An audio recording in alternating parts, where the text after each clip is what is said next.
Okay, so now let's talk about my load today. Because today was a fucking day. I'll tell you that.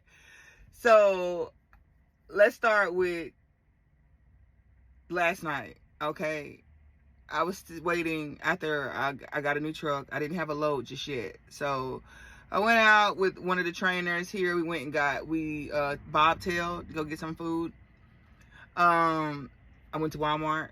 I bought a few things. I'll probably do a video about that. Some things for the truck. I got a mattress. They gave me a mattress at the Plainfield, Connecticut location. So this morning I wake up, I'm all bright-eyed, bushy-tailed. I'm ready to get going because things are looking better from my perspective. You know what I'm saying? So I'm thinking like, okay, like everything's gonna be like totally fine, right? So, okay. So I get up, I get dressed, get myself together, and I get a load. I get a message saying that I have a load. I already have an empty trailer, so I'm thinking the load is going to be with me going to pick up something, doing like a live load. A live load, guys, is whenever you have an empty trailer and they load it for you. Like they add stuff on there while you back the trailer up. Versus a hook and drop, which is you pull up, you have already gotten a trailer from somewhere else that's already been loaded. You just pick it up from the location and drop it off at the new location. Those are the best. That's just easy, quick. Sometimes you get a live load, which isn't that bad if they don't have you sitting around long. But today, I didn't have a live load. So, it was another trailer that was here on the lot at the terminal. And I should have knew that was a setup right then and there. Because what the fuck is this trailer doing sitting here on the fucking lot and it hasn't been taken to a shipper yet? You know what I mean? To somebody who's supposed to get the load. So I look on my tablet or whatnot, and I go and I talk to the young lady at the front desk, and she's like, well, if it's on there, then more than likely they want you to take it, so it's probably right. So I hook it up, I take it. It's water, one of the dangerousest things you could take on a fucking 18-wheeler, because you know water shifts. You know, as you turn, water goes this way, sometimes it goes that way. It can go any other way. It can go to the front, it can slide to the back, like, so it's like easy for you to tip over in a sense. So okay, it ain't too far. I didn't realize it wasn't too far until I started driving. So, all right, so I get to the place. Had to hit my vape on that one because here could go to bullshit. So I pull up. The young man's like, yeah, guess what? We're not taking any loads right now because our computers are down. So I done drove all the way over here with this dangerous ass water coming up streets in Connecticut that are like lopsided. Like, it's like, you know how like you go on a highway, it's just like a straight field of a street. No, this street is like kind of like loppy. Like it's up on this side, but it's kind of like down on this side. So I'm trying to make sure I'm going at a speed limit to where I'm not gonna tip over. You know, where I'm safe. You know what I mean? People are riding by me, riding in front of me, flipping me off. Like literally flipping me off. Can't you see that I'm in a fucking trailer? And if I have the damn flashes on, it's probably for your safety and my safety, guys. Like, what the fuck? Give me a break here.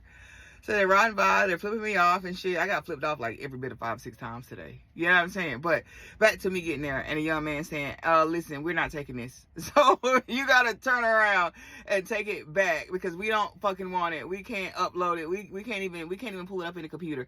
And first I thought I was gonna get lucky because he was like, they were taking certain trailers.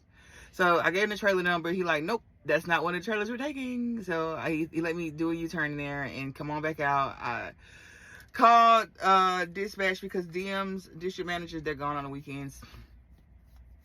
So my DM is at home enjoying his life right now. Probably eating nuggets, wiggling his toes, watching TV, enjoying himself, what have you. So I called dispatch and here they go once again with the BS. So I called dispatch and I'm like, hey, Food Lion isn't taking any loads right now. Their computer is down.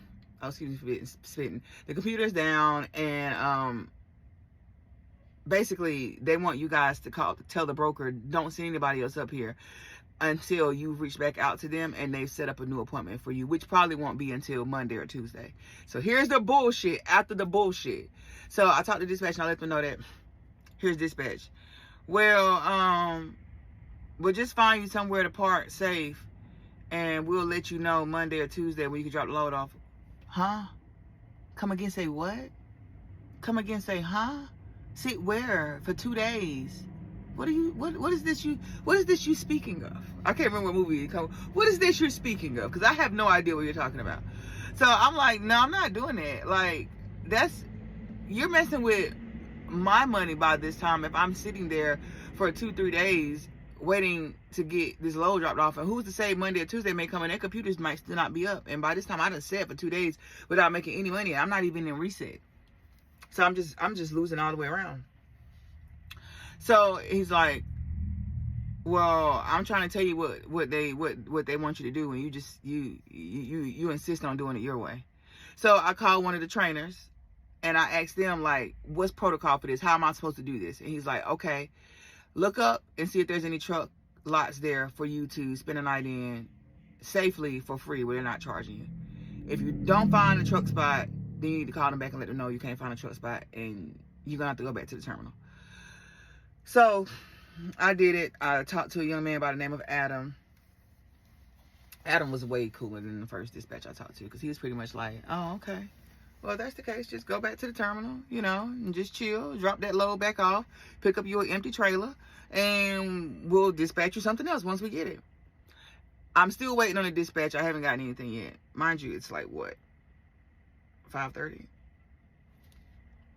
So which means I'll probably just be sitting here. But at least I'm sitting at the terminal. I'll probably be sitting here because the dispatchers are gone. I mean, not dispatchers, but the district managers are gone. That's who usually does the loads for you. All of them are gone out of here. So I'm not getting another load today. Hopefully tomorrow when I wake up, they'll have something. Mind you, I didn't have a microwave. I went to Walmart. Shit is way more expensive in New York. I mean, upstate. I'm not paying you $60 for no damn microwave that cost me $35 in North Carolina. I'll just wait until my daughter's birthday, which is on the 18th. I'm going back home on the 17th. Spend time with my baby, do mom and daughter shit, and I'll get my microwave. So I just have like I went to Walmart. I got chips. I dropped my juices, but I bought some Minute Maid juices.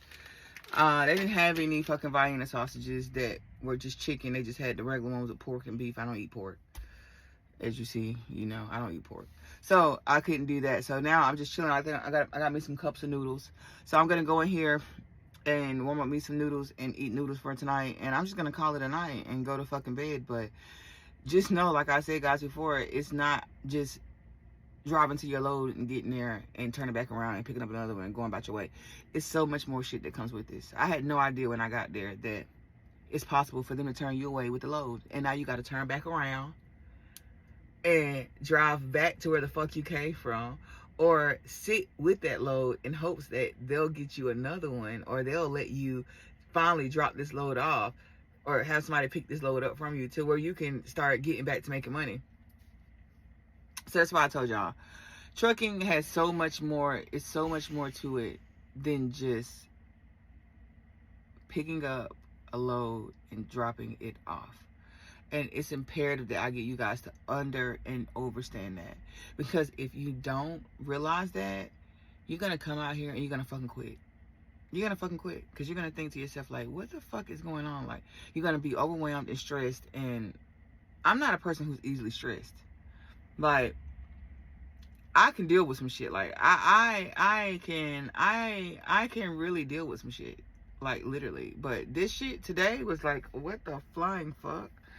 So needless to say, my first few days as a trucker by myself with nobody in the truck has been troublesome. I'll say that it's been troublesome.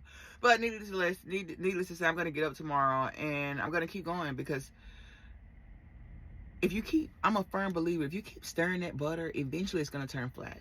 Eventually, these 2 days will turn into 6 months, a year, 2 years, 3 years I've been driving. And I'll think back at this time and like, damn, I'm so grateful and glad that you didn't let your brain talk you out of what your heart wants to do.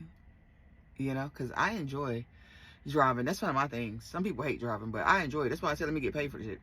It's like relaxing. But anyway, so that was today in a nutshell, guys. So I'm gonna upload these videos. Make sure you guys watch them. Get some necessary jewels to put in your crown, because I just gave you some fucking news you can use. All right, I'm going to bed. Good night.